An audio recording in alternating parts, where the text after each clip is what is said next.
Athāto brahma jijñāsā. Athāto brahma jijñāsā. 3 words.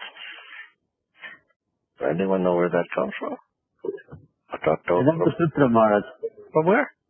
Vedānta-sūtra. Yes, yes. There's the first aphorism, first sloka of Vedānta-sūtra. It begins like that. Athāto brahma jijñāsā. Brahma means Brahman.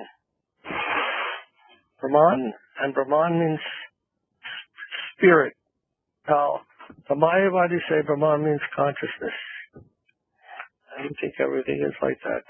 Consciousness. Consciousness is not the absolute. Consciousness is the energy, one of the energies of the absolute. Chit. Chit Shakti. So, that consciousness is not the other. Anything, that consciousness is the absolute. And there's nothing else but consciousness. No object, nothing but pure consciousness. No differentiation. That's what they say. But Brahman doesn't mean conscious. Nobody in Sanskrit will say, who knows Sanskrit will say Brahman means consciousness. I don't know where they come from. Brahman has a very different meaning than chit or consciousness. Anyhow, so Vaishnava give a proper conception of Brahman. We will say it's spirit.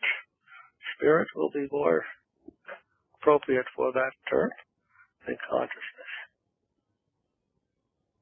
Consciousness, we could say, is a phenomenal appearance of spirit.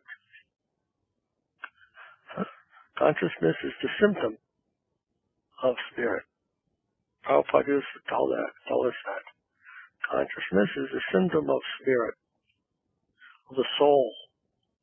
Symptom. The symptom and the thing itself are not the same. So the soul is spirit soul, and the consciousness is the outer appearing.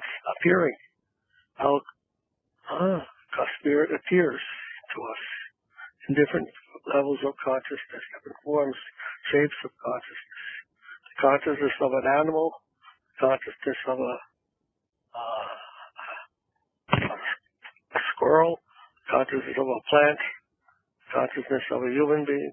It's all different shapes or forms of consciousness. So consciousness and spirit are not the same. They're different. Consciousness can be different, take different shapes. Brahman doesn't do that.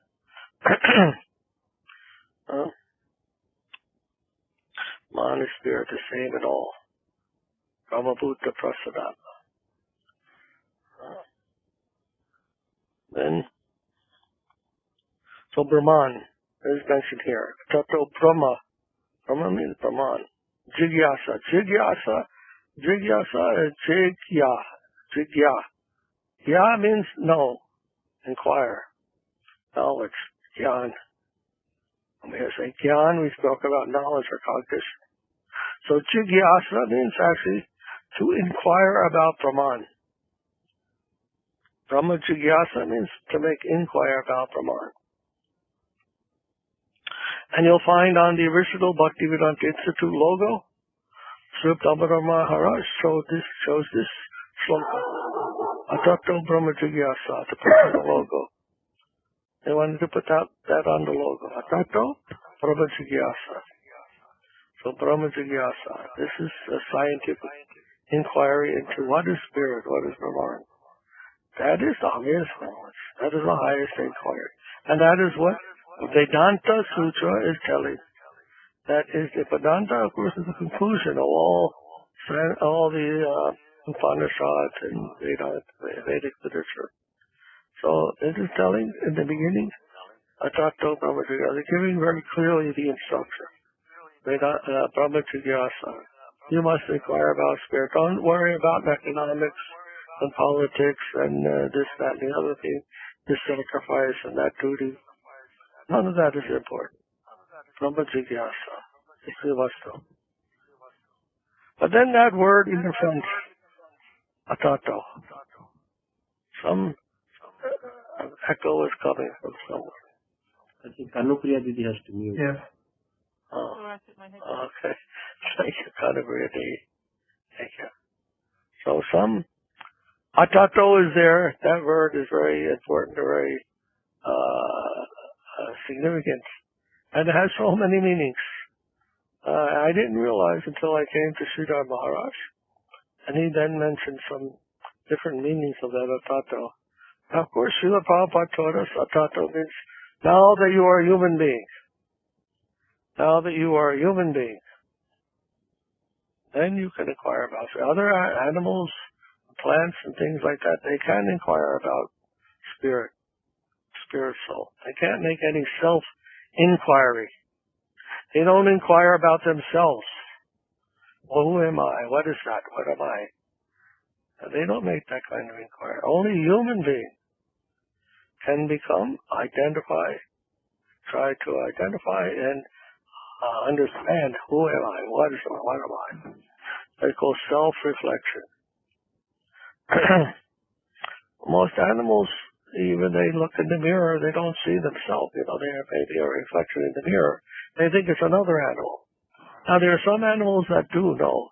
So somehow they know, or they have some sense, not really a very deep sense, but they understand there's something there in the mirror, and that's them.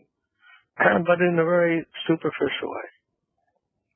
But a human being can see themselves, reflect upon themselves. So Prabhupada told that Athāto means that you are a human being. Now you can inquire about Brahma.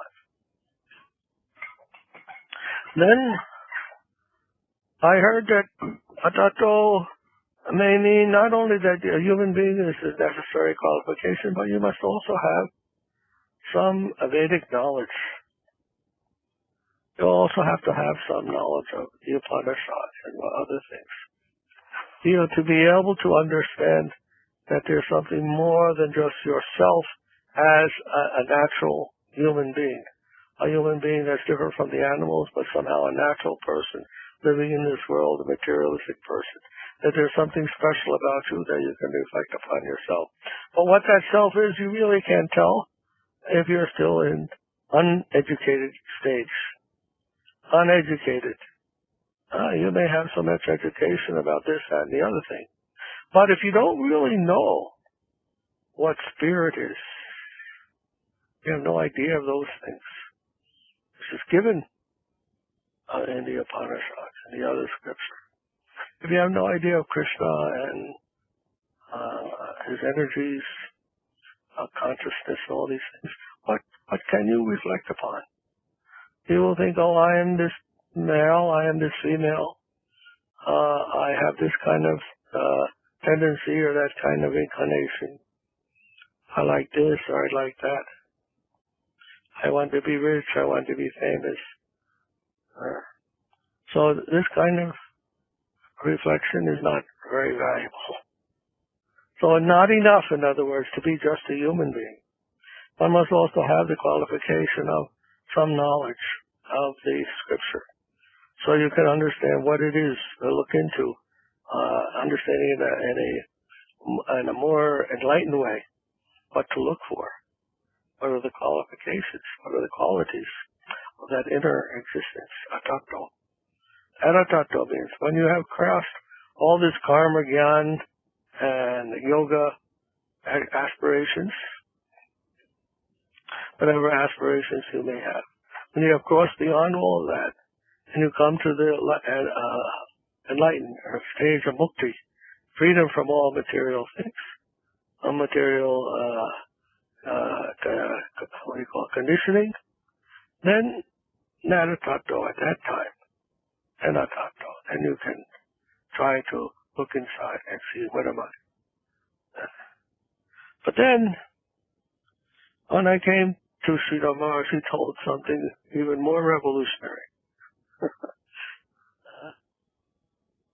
Athāto means when you have come in contact with a pure devotee, then you can understand what you are under that guidance. Otherwise, you may read all Veda and understand so many different nuances and philosophical ideas about this, that, and the other thing concerning even the spiritual realm. But until one has the influence, the mercy, the guidance, the inspiration, the wisdom that comes only from a pure devotee. Then you may understand what is spirit. Truly understand what is your spiritual nature all about. So Athāto looks like an insignificant word. The first word of Vedānta-sūtra. It looks like some kind of, just some additional word added there. Now, important thing they think is just brahma jijñāsā. As if you could know what Brahman is, just like that. Without any background. Without any other thing. And all your book learning, even about Vedanta, or reading all the Vedas, all the Upanishads, everything, that is not enough. Only when we come in contact with the pure Vaishnava, pure soul, then we may have some chance to understand what is spirit, what is the mind, what am I. So that Athāto is the main, turns out to be the main point. Only when we come in touch with the pure devotee. And the discussion between Chaitanya Mahaprabhu and Ramananda Roy also brought out this same point. It's only when Ramananda Roy told Chaitanya Mahaprabhu that, yes, when you come into contact and hear from a devotee, then Mahaprabhu said, okay, this is where, yes, this is devotion. All the other things, varnashram and all that, following your duties and dharma, none of that is significant. But when he came to hearing from a devotee, he said, yes, now you may go on forward, go on and describe what else is coming when that happens. And then Ramananda Roy proceeded to describe what is that relationship between Lord and his devotee properly conceived.